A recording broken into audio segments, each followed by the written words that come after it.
we're talking about retirement, so why not? TD, Yeah. after 19 years, 5-time NBA champion, you spent 3 seasons with the Spurs. Yes. Tell me what it was like playing with him. He's just all-time. He's everything that you would expect him to be. I think one of the things that people don't know about him is how funny and how sarcastic and his humor. And I've never been on any social media. I've never done that. And all of a sudden, I get on Snapchat, and people are like, yo, you're really, really funny. And I was like, Tim Duncan is one person that if he were to ever get on social media, maybe now that he's retired, he'll dabble a little bit more, but he's hilarious, and he's a great teammate, and every bit of success he's had throughout his career is deserved. Jack was on earlier and said he was the type of teammate that would believe in you more than you believed in yourself. Oh, yeah, and he would hold you probably more accountable than you would even hold yourself. It's like, hey, look, this is what we need from you. And, you know, we had some good years there. You know, it didn't finish the way we ultimately wanted, but at the end of the day, I will say he is one of the all-time greats that I've ever been around. Did you guys... I never imagined him angry. Was there ever a moment where you're in the huddle and he just lit, like, I'm mad, I'm about to tell you? Like, how does he react? I saw no emotion. See, he's very, very fortunate. And, you know, a lot of high-level players have never had a Popovich, you know, to do that dirty work. Tim was do his job and do his job better than anybody else. Yeah. And that's always what he focused on. You had Pop, whose superhuman power is the ability to lose his brain and not die. So, you know, Pop can turn bright red, looks like he's about to pass out, and 5 minutes later he'll be fine and okay. Okay, they're wrapping me, but I have so many questions to ask you quickly. You're king of, I'm going to call you king of NBA Snapchat. You predicted on your Snapchat before it was even known, ladies and gentlemen. If you follow this man on Snapchat, he knew the decision of when Kevin Durant. You knew he was going, you were like, he's going to the Warriors, it's a wrap. How'd you know? Well, I had sources, but you can't tell your sources. So I had sources. And we're all a part of the same community, so it's kind of easy. And when I started hearing things, and I put it out there, and out of respect to KD, I didn't want to kind of spoil it. And so I started putting, like, well, maybe he is, maybe he's not. You know, who knows? We'll see. But I had a pretty good inside source that said he was going to go, and it came true. It came true. All right, NBA champion Richard Jefferson, thank you so much for joining us. 2 years from now, maybe you'll be coaching the Lakers. We'll get into that another time. No. Thank you so much for joining us here on SportsCenter. Thank you for having me.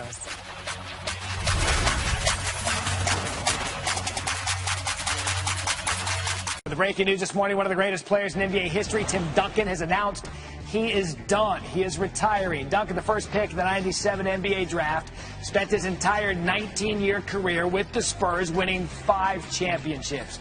Duncan, the NBA's Rookie of the Year in '98, won the MVP award in 2002 and 2003. Here's Duncan in his own words. With the first pick in the 1997 NBA draft, the San Antonio Spurs select Tim Duncan from Wake Forest University. As soon as we drafted him, as if it was a tough choice, we took a lot of phone calls. People would call and say, hey, we'll give you a second, you know, just pick anybody on our team, would you? And I said, yeah, okay, thank you. Pop, here's Tim. Okay. So, Pop, all I've heard from since I've gotten here was that you're going to trade me. That's all I've heard for the last 20 minutes. I didn't know what to expect in the NBA. I didn't know if I was going to be good or average or bad or what it was.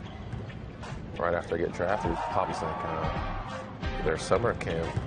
Do you want to go play? And I was like, hell yeah, I want to play. Of course, I want to get out there and get as much experience as possible. And I show up for that, and I sucked. Really? I was awful. In summer league? Yeah, I was bad. First of all, you know, the #1 draft pick doesn't often go to the summer league. So I knew we had somebody with character. And Timmy just grew and grew from there. The San Antonio Spurs win their first ever NBA championship. I would love to just play for as long as I can for Pop because he is like a god, basically. You were so consistent. I'm trading Tim Duncan. We're trading Tim. When it was time to make the decision, ultimately it was talking to Pop. He was probably the biggest part of why I stayed. Knowing that what we were building here and the family atmosphere and the team, I was all comfortable with that, and that's what made me stay, and that's what has kept me here all these years. San Antonio is back on top once again. The Spurs are the 2014 NBA champions. I think I'd explain it to people as like an evolution. we all changed along the way, and we went through different periods where we were better than the other one, but no matter who was at their best or who was leading us, we found a way to still win and all do it together. Next stop for Tim Duncan, without question, the Hall of Fame. Again, the breaking news here on SportsCenter: Tim Duncan retiring from the NBA. He is only the third player in NBA history to win 1,000 career regular season games. You may have heard of the other two, Kareem Abdul-Jabbar and Robert Parrish. The only other players with more career victories, Tim Duncan, retired from the NBA. Let's bring in Jeff Van Gundy now to put into perspective a little bit more the career of Tim Duncan. Jeff, when you first heard the news, I'm sure you've been asked to sort of put Tim Duncan into the pantheon of NBA greats. Where does he fit in for you? You know, I really try to stay away from the comparison part, Jay, but I would say this, unquestionably a top 10 player of all time. And when you add in his basketball character to the whole equation, he doesn't take a backseat to anyone who's ever played the game. This guy, not only productive, but I thought brought in, along with Steve Nash, a different leadership style for a best player. Not the driving force where he's always on his teammates to do more, but more of an encouraging leadership style, which I think he and Nash perfected. Jeff, in an era where egos are just part of the package, with superstar players in particular, he never had one. Talk about him being a coach's dream. Well, I think he had the right amount of ego, Jay. I think you have to have ego to be a great all-time player in any league, but particularly in the NBA where the competition is so stiff. And so I think he had the right handle on how much ego. And he had team ego more than self-ego. And I think if you ask Greg Popovich, he'll always be indebted to Duncan because when you have one of the all-time greats play for you, they either give you credibility or they snatch your credibility away, not only by how they perform, but how they deal with you and how they accept coaching. And one of the great things for me is to always watch Duncan get coached hard. When he got coached hard by Popovich, whether it was in practice or games, he didn't necessarily always like it or agree with it, but he always took it. And when your best player takes hard coaching, every other player falls into line. And I think Duncan's coachability was one of the highest I've ever seen from an all-time great player. We talk about players sort of matching the personality of their coach, and certainly Pop and Duncan were a perfect fit for one another, but also the city for which he played, San Antonio, similar to Tim Duncan's personality and style. Perhaps a little underrated, but they seem to be a perfect match, San Antonio and Tim Duncan. They were, but I would say this. I think he would have been a perfect match whichever city he would have gone to because he had his, he was humble enough to be as great as he was and perform regardless of where he played.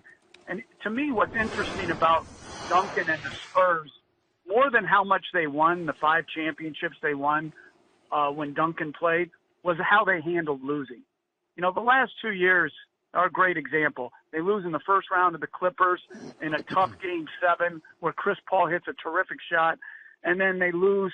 They were an all-time regular season team this year, 67 wins, and they lose in a second round in a hard-fought series to Oklahoma City. And they handled the losing with as much dignity and class as they did with the winning. And to me, Duncan was at the forefront of that with Greg Popovich. They knew how to lose as well as knew how to win. And I always admired how they handled those types of setbacks. Well, the start of their title runs, 1999 against your New York Knicks. What do you most remember about Tim in that series? Him busting our butts night after night. Yeah, that's what I remember. And you know how he rests today. Like how they monitored his minutes. Sure. A lot, right? I wish they would have done that back in '99. We would have had a fighting chance. Unfortunately, he was playing like 40 minutes a night, and we had no answer for him. And you think about that team. That team was on struggle in that lockout year to start the year, and there were rumblings, that there might be a coaching change. And then they had this great run. I think the last maybe 35 games of that regular season. Elliott made the great shot against Portland at home to win a game, and they just sort of ran through the playoffs. They were a great team, not necessarily talent-wise on the perimeter. They were very average to below average on the perimeter, but up front, he and Robinson were terrific. And I think, the thing that also I admire about San Antonio, it's so many things. I admired how Robinson gracefully stepped into the background as Duncan ascended. And then Duncan did the same thing. As he was getting older, he turned it first over to Parker and Ginobili and played more of a role offensively. And then when Kawhi Leonard and then Aldridge came aboard, he took another step back. And handling that gracefully is very challenging for an all-time great player, and Duncan mastered it. Jeff, if you would, talk about his fundamentals and how they were so important to him as a player, and how when he would look at a perceived weakness in his game, he would work to improve in that area. Well, Tim Duncan was coached so very well by Dave Odom at Wake Forest. He came into the league ready-made to play and excel right off the bat. And as you talked about, you don't do that unless you're fundamentally sound, and he was. And the one fundamental that he got appreciably better at throughout his career was his passing. When he first came into the NBA, he was not a great passer, particularly out of double teams. But by the end of his career, he was an outstanding passer. And I think it's that diligence and the discipline to try to work on things on your non-strengths. And Duncan did that throughout his career, kept evolving as a player, kept improving, and then, figured out what he had to do to help his team be the best possible they could be. Incredible admiration for his basketball career and character. It's interesting. The game seems to be changing, and it evolved during his career from their first championship to their last championship. And you talk about the gracefulness in which the torch was passed from Robinson to Duncan and Duncan to Leonard and this new group. How important in the total legacy of Tim Duncan is the different teammates that he played with throughout his years? He was able to win with a lot of different combinations. Yes, and in a lot of different roles. And I think that's a big factor. We've had some all-time greats, but they could never play a lesser role. That just wasn't within them. Duncan probably had a hard time with lesser minutes and lesser role, but you never saw it. And you never let it impact his game or their game. And to win like San Antonio has won, I mean, the number of 50-win seasons, the winning records on the road year after year after year, the ability to dominate at home, it's just incredible. And like I said before, Jay, listen, they won in his 19 years 5 championships, right? But they didn't win 14 years. And I was as impressed with the 14 years where they didn't win by how they handled it as an organization, as a best player, and as a coach, as I was in their 5 years that they did win, because they never let losing divide them or disappointment divide them.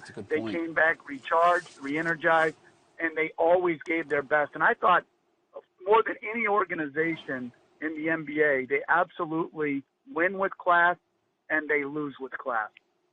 A model organization and certainly a model superstar for the ages. 19-year career of Tim Duncan comes to an end today. During those 19 years, the Spurs won 71% of their games. No team in pro sports over that same stretch won as much.